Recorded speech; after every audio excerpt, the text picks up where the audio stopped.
Hey, this is Fool 83 again with yet another video. Anyway, I figured out what my problem was. Like an idiot, I forgot to plug up my map sensor, so that's why I was having a little bit of a hard time with it.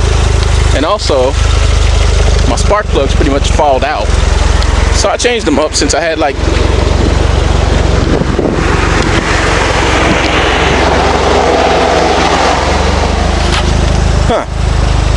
lets me know that my cooling fans work.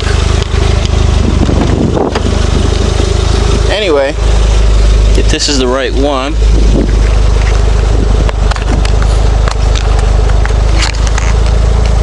nope, this ain't the right one. I actually cleaned off the spark plugs with a wire brush, but I didn't actually reinstall them just out of caution, you know.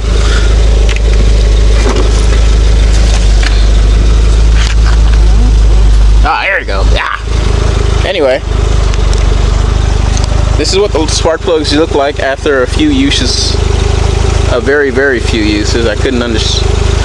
Maybe that's just, you know, first fire up and all that stuff. A little hot. Little cousin, he's an idiot. But I love the guy. Anyway, it's idling just fine now. Once again, I mean, it's pretty cool. It sounds a little aggressive, but at the same time, I was really hoping for a lope. Like, you know, the Lope Kings, aka MR2 Josh, aka MR2 Man, aka Chris Bishop, aka anybody who has a really cool lope, which is the reason why I bought the Kelford 270s from KO Racing, the Gen 2 270s. But it idles like normal, so I mean, I guess I should be happy about that. I mean, sure, there's that little miss sound like it wants to die. I mean, that may be the airflow meter, or that may be a vacuum leak. I'll solve that later when I buy like a vacuum line kit or whatever and replace all my lines. But other than that, I mean, it sounds pretty good. I was driving it today, and you know, it wasn't really taking off like it was supposed to. So I'm thinking I might have to mess with timing just a little bit more. But once I do that, drivability should be good, and maybe I'll bring it out this weekend. Hopefully I won't be arrested because of my tags are out, but you know, bring it out, show it off to the buddies and blah blah blah, and brag how I didn't take it to a shop. No, I wouldn't do that. Yes, I would. But otherwise, other than that, I mean, it's idling on its own. It's sounding pretty decent. It hasn't overheated. It's not leaking any coolant. And like I said, all I have to do, I guess, is mess with the cam timing a little bit. If you can offer me a little advice, that would be much appreciated. Fool 83, just letting you know how it is. God damn, I love this MR2.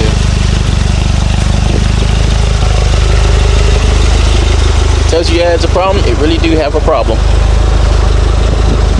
Fix the problem, then find the next one, or enjoy driving it. Take your pick. I don't care.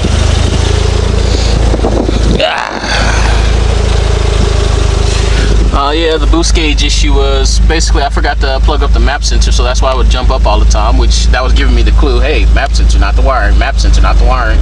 So yeah, let me turn this off and give it a little bit of a rest. But vacuum is at 4 according to the Pro spec. Oil pressure is extremely low according to the Pro Sport. I'm not sure whether I could trust the Pro Sport or not, but you know, we'll find out. Well, actually, no, I'm not gonna find out. I'm gonna buy another gauge. It won't be a Pro Sport for oil pressure, but as for fuel and oil temp, I think the Pro Sport is trustworthy. Anyway, turn on the boost gauge. It says it's idling. It's shaking nervously at 10 to 15 based on what the boost gauge is telling me. If you can even see that. So this light out of the car.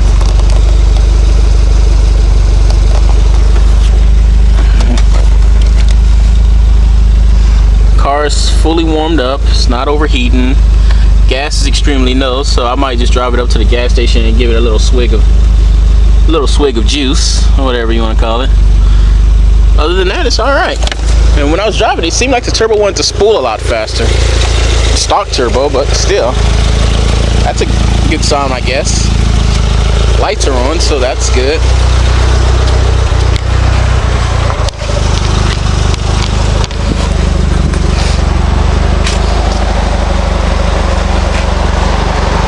Fans are working. I guess that's a good sign too. So yeah, I'm just gonna put the car back up on jack stands and tighten down as many little odds and ends, and yeah, call it a night. Anyway, I love the MR2. Take it easy.